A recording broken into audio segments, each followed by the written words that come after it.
අනිවාර්යයෙන්ම දැන් අපේ අලුතෙන් එන පරම්පරාව ගත්තොත් ඉස්සර අපි කරපු දේ තමයි අපිට ඉස්කෝලවල ඉගෙනුවේ මතක තියාගෙන ඉඳලා විභාගෙට ඒක රිකෝල් කරන්න. එහෙම නැත්නම් ආවර්ජනය කරලා අපිට ලියන්න. නමුත් දැන් මේ AI තාක්ෂණයත් එක්ක ඒ වගේ දේවල් නෙමෙයි අපිට අවශ්‍ය වෙන්නේ බොහොම ක්‍රියේටිව් මිනිස්සුන්ව බිහි කරන්න. එතකොට ඒකෙදි අපිට ඉස්සර ඉගෙන ගනිපු කන්ටෙන්ට් වලට වඩා දැන් වෙනස් වෙන්න ඕනේ.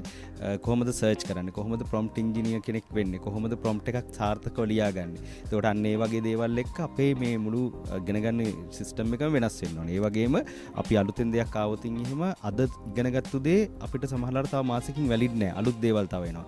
උදාහරණයක් විදිහට ගත්තොත් අපිට කාලයකට කලින් අපි chat botsලා දැනගත්තා. අපි ඒකට chat GPT පාවිච්චි කරා. දැන් ඒව ගොඩක් outdated. මොකද දැන් තියෙනවා ඊට වඩා එහා ගියපු දෙයක්. අපිට agentic AI ආවා ඊට පස්සේ. එතකොට ඒකේ ක්‍රියා නිර්මාණශීලීත්වය, ඒ කියන්නේ යාලට හිතලා දේවල් කරන්න, හිතලා content generate කරන්න පුළුවන් තැනකට ආවා.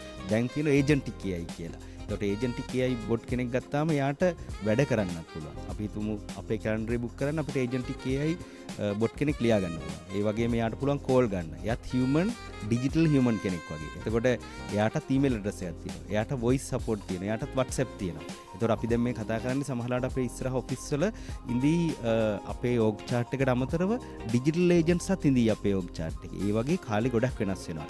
එතකොට ඒගොල්ලන්ට කෝල් ආන්සර් කරන්න පුළුවන්, ඒගොල්ලන්ට knowledge එකක් අප්ඩේට් කරගන්න පුළුවන්. ওই වගේ ගොඩක් දේවල් තියෙනවා. එතකොට අපේ අලුතෙන් එන පරම්පරාවට මම කියන්නේ කටපාඩම් කරන සංස්කෘතියෙන් දැන් අයින් වෙන්න ඕනේ. අපේ ක්‍රියේටිවිටි එක තමයි එන්න ඕනේ. අපි මොන්ටිසෝරි ඉඳලම ක්‍රියේටිවිටි එක ඩෙවලොප් කරගත්තොත් මේ වගේ දේවල් කොහොමද පාවිච්චි කරන්න කියලා අපිට ලේසියෙන් අඳුර ගන්න පුළුවන්. ඒ වගේ අඳුර ගන්න පුළුවන් ශ්‍රී ලාංකිකයෝ ටිකක් බිහි කරන්න තමයි අපි මේ මහන්සි ගන්න. එතකොට අපේ මේක අතර තුල තියෙන entrepreneurship එහෙම නැත්නම් ව්‍යවසායකත්වය කියන එක.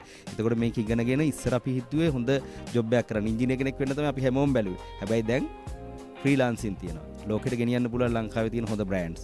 ලංකාව අපි අපේ බලාපොරොත්තු තමයි ලංකාව agentic AI අයිලන්ඩ් එකක් කරන්න. එතකොට අපිට පුළුවන් ලංකාවෙන් එන ස්ටුඩන්ට්ට ලෝකෙම හොඳ තැනක් හදලා දෙන්න. ඒ වගේ අපි බ්‍රෑන්ඩ් එකක් ගෙනියන්න තමයි ලෝකෙට උත්සාහ කරන්නේ.